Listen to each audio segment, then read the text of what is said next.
RPS live पर सभी का स्वागत है। आज का हमारा टॉपिक है राग वर्गीकरण या रागों का वर्गीकरण किसे कहते हैं, इसके बारे में आप क्या जानते हैं, विस्तार से वर्णन कीजिए। प्रश्न है रागों का वर्गीकरण।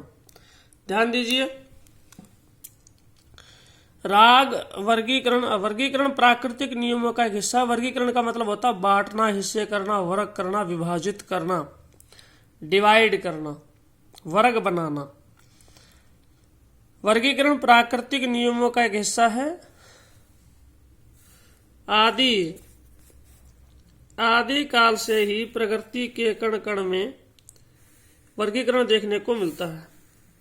अध्ययन में सरलता और ज्ञान बुद्धि के विकास के लिए मनुष्य ने अपनी ही बनाई हुई वस्तुओं का वर्गीकरण किया है। वर्गीकरण की प्रक्रिया केवल देशकाल तथा किसी एक विषय वस्तु तक सीमित नहीं रही, अपितु प्राचीन काल से ही संगीत के रागों में वर्गीकरण की प्रथा चली आ रही है। इसके इतिहास को 3 कालों में बांटा गया है। यानी कि जो वर्गीकरण है उसको 3 कालों में बांटा गया है, प्राचीन काल, मध्य काल और आधुनिक काल। ये 3 कालों में इसको विभाजित किया गया। तो संगीत में भी वर्गीकरण हुआ। वैसे जो वर्गीकरण है वो प्रकृति के कण कण में देखने को मिलता है। जैसे आजकल हमारे देश में एक वैश्विक महामारी चली हुई कोरोना, भारत सरकार ने उसको भी 3 भागों में बांटा है, एरिया के हिसाब से, रेशो के हिसाब से, जैसे रेड जोन, ऑरेंज जोन और ग्रीन जोन। तो इसी तरह राग वर्गीकरण को भी समय समय पर समय अनुसार हमारे विद्वानों ने, संगीतकारों ने, जैसे जैसे मनुष्य सभ्यता बढ़ती गई, संगीत की समझ हमारे अंदर बढ़ती गई, तो उसी हिसाब से धीरे धीरे समय अनुसार ये वर्गीकरण चलता है। तो पहला जो वर्गीकरण बना वो बना जाति वर्गीकरण। ध्यान से पढ़ेंगे। पहले जाति वर्गीकरण बना। प्राचीन काल में जो पहला वर्गीकरण हुआ, पहला काल लेते हैं प्राचीन काल, और प्राचीन काल में जो पहला वर्गीकरण बना वो है जाति वर्गीकरण। भरत के समय में जाति गायन प्रचार में था। उस समय जातियां एक प्रकार की धुनों की तालबद्ध रचनाएं थी जो गाई बजाई जाती थी। स्वर और वर्ण से युक्त रचना को जाति कहते हैं। इसकी संख्या 18 होती है। प्राचीन काल में षड्ज, मध्यम और गंधार 3 ग्राम माने गए हैं। इसमें से गंधार ग्राम का लोप हो गया। नाट्य शास्त्र में बताया गया है कि शेष 2 ग्रामों से 18 जातियां उत्पन्न हुई। षड्ज ग्राम से 7 और मध्यम ग्राम से 11। इन जातियों को शुद्ध और विकृत जातियों के अंतर्गत बांटा गया, जिसमें 7 स्वरों का प्रयोग किया जाता था तथा जिनका नामकरण भी इन 7 स्वरों के आधार पर ही था। उन्हें शुद्ध जाति तथा शुद्ध जातियों के लक्षण में परिवर्तन करने से जो जातियां उत्पन्न हुई उन्हें विकृत जातियां कहा जाता था। जाति और राग एक दूसरे के पर्यायवाची शब्द कहे जा सकते हैं।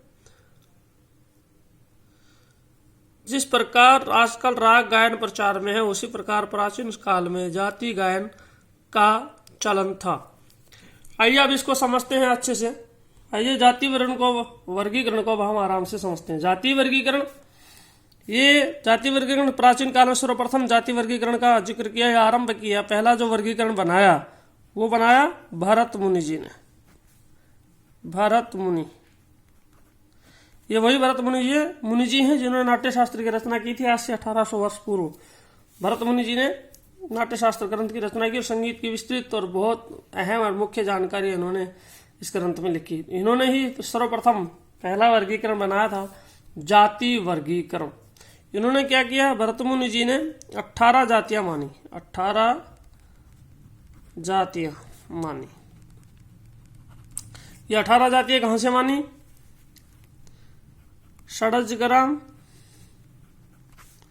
और मध्यम ग्राम। षड्ज ग्राम और मध्यम ग्राम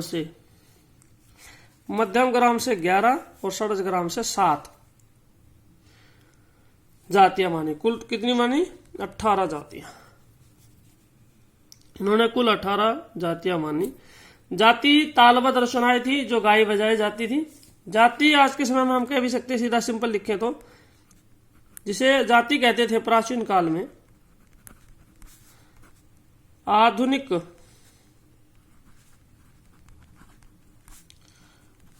काल में राग कहते हैं। यानी कि राग और जाति एक दूसरे के पर्यायवाची, जाति और राग एक दूसरे के पर्यायवाची। प्राचीन काल में इसे जाति कहते थे, आधुनिक काल में इन्हें राग कहते थे। जो सुंदर गाने योग्य सुंदर रचनाएं होती थी उनको भी दो भागों में बांटा गया था जाति को, शुद्ध जाति तथा कोमल विकृत जातियां। शुद्ध और विकृत जातियों से ही इनको डिवाइड किया गया था। और शुद्ध जातियों में कुछ परिवर्तन करने से जो जातियां उत्पन्न हुई उन्हें विकृत जातियां कहेगी। पहले थी जाति, जाति से फिर शुद्ध जातियां बनी, शुद्ध जातियों का संशोधन हुआ और शुद्ध से ही उसके लक्षण में परिवर्तन करने से क्या बनी, विकृत जातियां, विकृत जातियां। और इन विकृत जातियां कहा गया। जाति और राग एक दूसरे के पर्यायवाची है, यह हम आपको पहले बता चुके हैं। तो ये था भरत मुनि जी का ग्राम राग वर्गीकरण, जाति वर्गीकरण। भरत मुनि जी ने 18 जातियां मानी। जाति राग का ही पर्यायवाची है। आज के समय में हम उन्हें राग कहते, प्राचीन समय में जाति कहते थे। और ये जातियां हमारे ग्राम से उत्पन्न हुई थी। 3 ग्राम माने जाते थे, षडज ग्राम, मध्यम ग्राम और गंधार ग्राम। षडज ग्राम, मध्यम ग्राम और गंधार ग्राम। गंधार ग्राम जो था वो लुप्त हो चुका था। गंधार ग्राम लुप्त हो चुका था, इसलिए षडज और मध्यम ग्राम से, षडज ग्राम 7 और मध्यम ग्राम से 11 जातियां, कुल मिला के 18 जातियों से ही इन जातियों का निर्माण किया।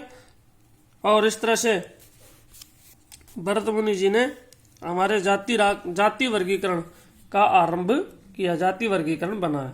इसमें 2 ही चीज विशेष हैं। एक तो जाति 18 षडज ग्राम मध्यम ग्राम से बनी, और शुद्ध और विकृत जातियों, शुद्ध जातियों के लक्षण में कुछ परिवर्तन करने से विकृत जातियां बनी। और जाति कहते हैं राग, जाति जो है राग का पर्यायवाची शब्द ही है। जो गाने योग्य सुंदर रचनाएं थी, जो तालबद्ध रचनाएं थी, बुद्धि, ये जो है आज के समय में जिन्हें गायन वादन के रूप में प्रयोग किया जाता है। इसी प्रकार प्राचीन काल में जाति गायन ही प्रचार में था। जिस तरह से आज राग है, प्राचीन समय में जाति गायन था। अगला जो वर्गीकरण वो है ग्राम राग वर्गीकरण। जाति वर्गीकरण के बाद ग्राम राग वर्गीकरण का जन्म हुआ। ग्राम राग भी जाति एवं राग की तरह सुंदर तथा गाने योग्य रचनाएं थी। प्राचीन ग्रंथों में 30 ग्राम रागों का वर्णन मिलता है। 18 जातियों से 30 ग्राम राग का उत्पन्न हुए। मूर्छना से जाति और जाति से ग्राम राग उत्पन्न हुए। इन ग्रामों में 5 गीतियों में विभाजित किया गया।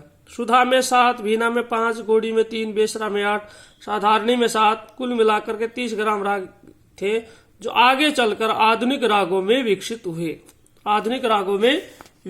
हुए। अब ध्यान दीजिए, ग्राम राग वर्गीकरण वो जो आरंभ किया था, ग्राम राग वर्गीकरण वो मतंग मुनि जी ने किया था।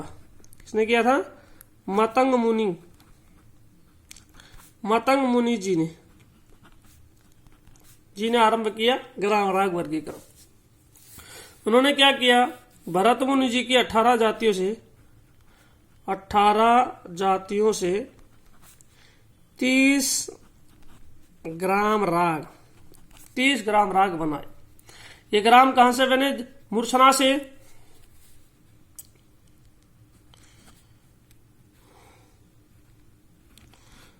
मूर्छना से जाति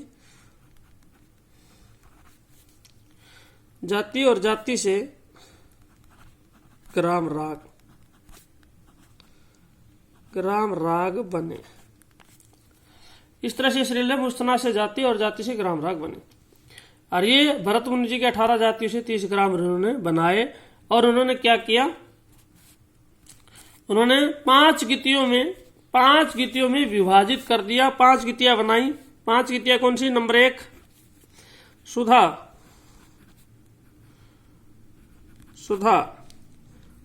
सुधा में उन्होंने रखी 7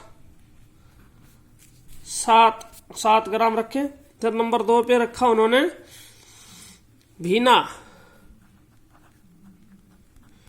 भीना में 5।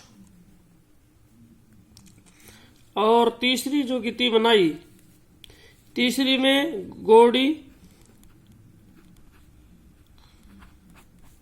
गोड़ी में 3, और चौथी जो गीति बनाई उसमें रहा, चौथी जो बनाई उसमें है बेसरा। बेसरा में 8 और लास्ट जो 5वीं गीति बनाई वो बनाई साधारणी। साधारणी इसमें रखी 7। टोटल मिलाकर के 7, 5, 3, 8, 7 ये कुल मिलाकर के 30 ग्राम राग बन गए। कितने बने? 30 ग्राम राग। इस तरह से मतंग मुनि जी ने भरत मुनि जी के 18 जैसे 30 ग्राम राग बनाए और उनका वर्गीकरण किया। 5 गीतियों में उनको विभाजित कर दिया। ये था आपका ग्राम राग वर्गीकरण और जाति वर्गीकरण। ये 2 पॉइंट हमने किए प्राचीन काल के। ये प्राचीन काल के हमारे 2 विभाजन हुए, 2 वर्गीकरण हुए, जाति वर्गीकरण और ग्राम राग वर्गीकरण। इतना ही याद करेंगे। उसके बाद में अगले एपिसोड में, अगली वीडियो में आपको एक प्राचीन काल का और फिर मध्यकाल की कुछ आपको करवाएंगे।